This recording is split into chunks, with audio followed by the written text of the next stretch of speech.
Hello नमस्कार दोस्तों, स्वागत है आपका योगेश्वर क्लासेस में। उम्मीद करता हूँ आप सब बढ़िया होंगे एकदम।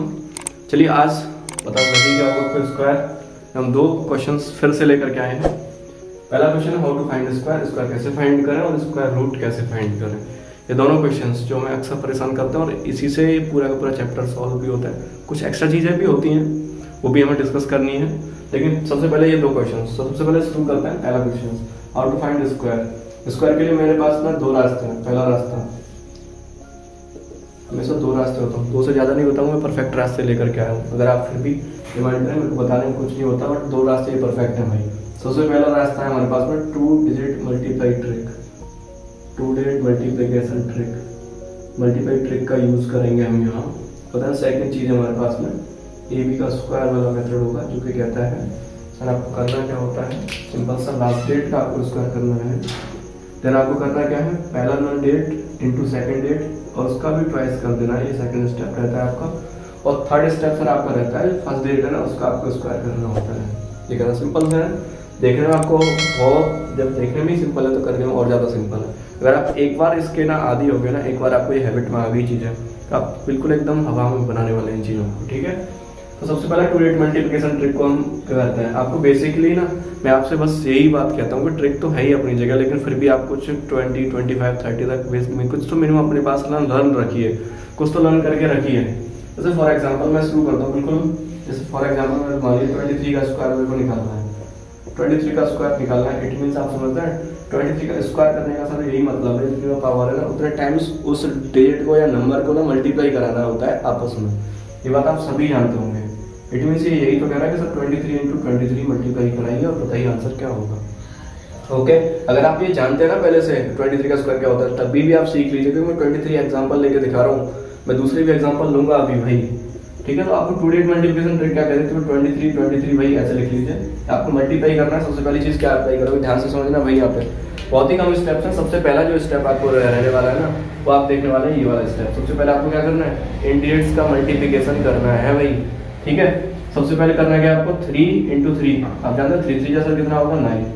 मेरे को बताओ यहाँ कोई कैरी है, नहीं है भाई। कैरी होगा तो ध्यान रखना है।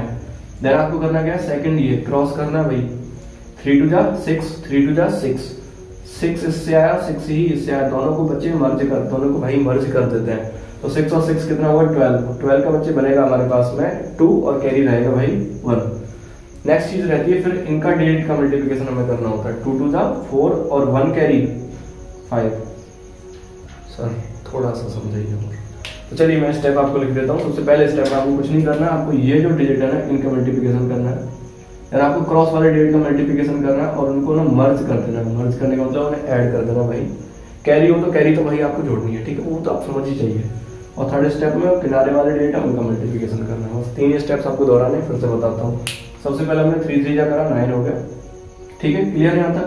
3 2 जा 6, 3 2 जा 6 और 6 साथ मर्ज किया तो कितना हुआ 12, और 12 का हमने लिखा था 2, कैरी रहा हमारे पास में 1। नेक्स्ट हमने किया 2 2 जा 4 और 1 5, तो आंसर आया सर हमारा 529। इस तरीके से हम किसी भी 2 डिजिट नंबर का मल्टीप्लिकेशन करके आसानी से स्क्वायर निकाल सकते हैं उसका। ठीक है, पहला तो हमारे पास ये रहा। एक और मैं करके दिखा देता हूँ एग्जाम्पल के तौर पर। फॉर एग्जाम्पल में एक और क्वेश्चन लिख लेते हैं सर। मानिए हमें निकालना हो 74 का स्क्वायर निकालना हो। 74 का स्क्वायर मतलब यही हो गया ना, 74 मल्टीप्लाई 74 आपको मल्टीप्लाई करना है। तो अब वही किनारे वाले डिजिटों का मल्टीप्लाई करिए। 4 4 जा 16 का 6, कैरी 1 रहेगा। क्लियर। देन आपको क्रॉस मल्टीप्लाई करना है। 7 4 जा 28 और 7 4 जा 28, 2 टाइम्स ऐड करें। 28 और 28 होता है भाई मेरे 56 और कैरी 1 था। बस थोड़ी सी चीजें याद तो रखनी पड़ेगी भाई, है ना। 56 और 1 57 का 7, 5 कैरी का 7 7 जा 49 और 5 हमारे पास रहने वाला 49 और 5 53 54। सीधा आंसर आएगा आपका 5476। क्लियर है। अब अगर इससे बढ़िया आंसर मल्टीप्लाई करना नहीं भैया, अभी एक और रास्ता है ना हमारे पास में। चलिए उसे भी देखते हैं, इसे हटाते हैं। तो मुझे ये चीज समझ में आई होगी। चलिए इन दोनों क्वेश्चनों पे ना दूसरा तरीका अप्लाई करते हैं। दूसरा तरीका क्या कहता है सर, इस वाले डिजिट का ना स्क्वायर कर दीजिए, 3 का स्क्वायर कर दीजिए। ध्यान क्या करिए, first digit into second digit और उसमें एक्स्ट्रा ट्वाइस करके उसका दोगुना कर दीजिए। दूसरे स्टेप में आपको ये करना सिंपली, उसका जो 1 डिजिट पे है ना उसका भी स्क्वायर आप कर दीजिए, जो 10 डिजिट पे जो नंबर है ये कहता है। ठीक है, ये मैंने आपको पहली बार खोल के दिखाया, ये आप डायरेक्टली करेंगे। कैसे करेंगे सर, 3 का स्क्वायर, आप बोलेंगे सर 9, आपको करना है मैं बोलूँगा 3 2 जा 6, 6 2 जा, आप बोले सर 12 का 2 कैरी 1, दिमाग पर रखिए। देन आप बोलेंगे सर 10 डेट पर 2, 2 का स्क्वायर 4, 1 कैरी 5, सीधा आंसर आ गया 529। वाह सर, ये तो अच्छी बात है, ये तो बहुत ही मस्त है एकदम। भी अब ये मैं स्टेप इसके लिए नहीं लिखने वाला, ठीक है भाई, सीधा हम करने के लिए पैटर्न पे आएंगे, जो हमारा पैटर्न रहता है करने का। 4 का स्क्वायर 16 कैरी 1, 7 4 जा 28, 2 जा 56 और 1 57 कैरी 5। नेक्स्ट 7 का स्क्वायर 49 और 5 54 सर आंसर। क्लियरली समझ पाए? एक और देख लेते हैं, चलिए। जैसे फॉर एग्जांपल आपको 83 का स्क्वायर निकालना, आप बोले 3 का स्क्वायर 9, 8 3 जा 24, 2 जा 48 सर कैरी 4, 8 का स्क्वायर 64 और 4 68 आंसर। वाह सर, कमाल हो गया। इसके लिए आपको करना क्या है, एक छोटी सी टेबल याद करनी है। छोटी सी टेबल क्या है sir, unit of number, number का यूनिट अगर 0 है तो उसके स्क्वायर का यूनिट भी 0 रहेगा भी।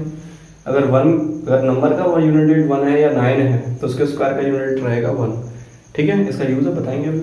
यूनिट ऑफ नंबर 2 या 8 हो तो फिर यूनिट स्क्वायर का रहना 4, 3 और 7 हो तो 9, 4 6 हो तो 6 और 5 हो तो 5। सर वेरी इजी, समझ गए। आगे बढ़िए, फिर आगे बढ़ते हैं, हटाते हैं इस चीज़ को यहाँ से हटाते हैं, लिखते हैं क्वेश्चन। फॉर एग्जाम्पल आप करते हैं, फॉर एग्जाम्पल एक क्वेश्चन ले लेते हैं, इसका रूट आप सब जानती हैं, साइन ये होता है। ठीक है, इस तरीके से 7 9 2 1 एक क्वेश्चन उन्होंने लिख लिया। सर इसका रूट बताइए क्या होगा। तो आप देखिए सिंपल सी चीज़, यहाँ आपको क्या दिखाई देता है, लास्ट में डिजिट क्या दिखाई देता है 1। जैसे आपको 1 दिखाई दिया, आप समझिए कि 1 किसकी टेबल में मिला था, तो आप बोलेंगे सर या तो 1 के पीछे आया होगा या फिर 9 के पीछे आया होगा, हाँ या ना। आप बोले बिल्कुल सर, या तो 1 के पीछे आया होगा या फिर 9 के पीछे आया होगा। हम बोले बिल्कुल ठीक बात है। स्क्वायर की पावर होती है सर 2, इसलिए लास्ट से कितने डेट कैंसिल करोगे सर, सिंपल सा 2 ही करेंगे, जितनी पावर उतने डेट कैंसिल। रिमेनिंग नंबर क्या बचा सर 79। भैया 79 से छोटा परफेक्ट स्क्वायर किस नंबर का होता है, आप बोलेंगे सर 8 का 64, 9 का 81 तो ज़्यादा हो गया, तो सर 8 का होता है 64। तो हम कहेंगे या तो आंसर हमारा 81 होगा या फिर आंसर हमारा 89 होगा। पर सर ऐसा कैसे हो सकता है कि एक ही क्वेश्चन के दो आंसर हों, बिल्कुल नहीं हो सकता। तो चलिए अब हमें तय करना है कि इन दोनों में से आंसर कौन सा होगा हमारा। तो सिंपल सा उसके लिए एक और तरीका आपको ध्यान रखना है, कितनी चीज़ आप समझ पाए। यूनिट टर्म देगा किसके पीछे आएगा, या तो 1 के पीछे या 9 के पीछे। 2 पावर 2 होती है, लास्ट से 2 डेट कैंसिल कर दिया, रिमेनिंग बचा 79। 79 से छोटा परफेक्ट स्क्वायर 8 का होता है, तो इसलिए 8 यहाँ लिख दिया। तो आंसर या तो हमारा 81 या 89, दोनों आंसर नहीं हो सकते, कौन सा आंसर रहेगा तो जानने के लिए इससे छोटा परफेक्ट स्क्वायर 64, इससे बड़ा लिखेंगे 81। 81 के पास में कैसा नंबर है, बड़ा नंबर है। जब भी ध्यान रखना, जब बड़े के पास पहुंचे तो समझ लो यहाँ से बड़ा सेलेक्ट कर लेना। अगर छोटे के पास पहले पहुंचना समझ रहे हो ना, यहाँ जाने के लिए सिर्फ 2 कदम चलना है, इसे यहाँ जाने के लिए कई कदम चलना है। राउंड ऑफ में आपने सीखा होगा ये चीज़। तो यहाँ बड़े के पास पहुंच रहा है, इसलिए हमारा आंसर कौन सा हो जाएगा, बड़ा वाला। तो आपका आंसर कितना हो गया 89। क्लियर, उम्मीद है समझ पाए। ठीक है, एक और एग्जाम्पल ले लेते हैं समझने के लिए बेहतर तरीके से। एक और जैसे फॉर एग्जांपल हम लिखेंगे 4 5 3 6 9। ये हमने ले लिया, तो 9 है सर। 9 किस किस के पीछे आता है, तो वही बात हम कहेंगे 9 या तो आता है सर पीछे, 9 आप देख रहे हैं ना, 3 के पीछे या फिर 7 के पीछे। पावर 2 होती है, इसलिए लास्ट से 2 डेट कैंसिल करेंगे, रिमेनिंग नंबर बचा 453। सर छोटा परफेक्ट स्क्वायर 441 होता है, जो कि होता है 21 का। तो हम कहेंगे या तो आंसर ये होगा या फिर आंसर ये होगा। दो आंसर हो नहीं सकते, इसलिए सर क्या करेंगे, वही बात 441 से छोटा परफेक्ट 453 से छोटा परफेक्ट स्क्वायर 441। बड़ा देखेंगे तो 22 का होता है 484। सर किसके पास पहले पहुंचेगा, आप देख रहे हैं यहाँ जाने के लिए ना इसे 9 और 4 13 कदम पीछे वापस लौटना है, और यहाँ जाने के लिए ना इसे एक्स्ट्रा कितना चलना है 1 और 31 कदम आगे जाना है। तो सर कौन सा ज़्यादा ठीक रहेगा, छोटे के पास पहले पहुंच रहा है। तो हम कहेंगे सर इसमें से आंसर कौन सा होगा, सिंपल सा छोटा होगा सर, ये वाला हमारा आंसर है। उम्मीद है आप ये चीज़ समझ पाए होंगे भाई। क्लियर है, फिर भी कोई दिक्कत है कमेंट में लिख करके बताइए, मैं कोशिश करूँगा दूर करने की। तब तक के लिए मैं देता हूँ आपको 5 क्वेश्चन प्रैक्टिस के लिए वीडियो का। ये वो 5 क्वेश्चन है जो आपको प्रैक्टिस करने हैं भाई, ठीक है।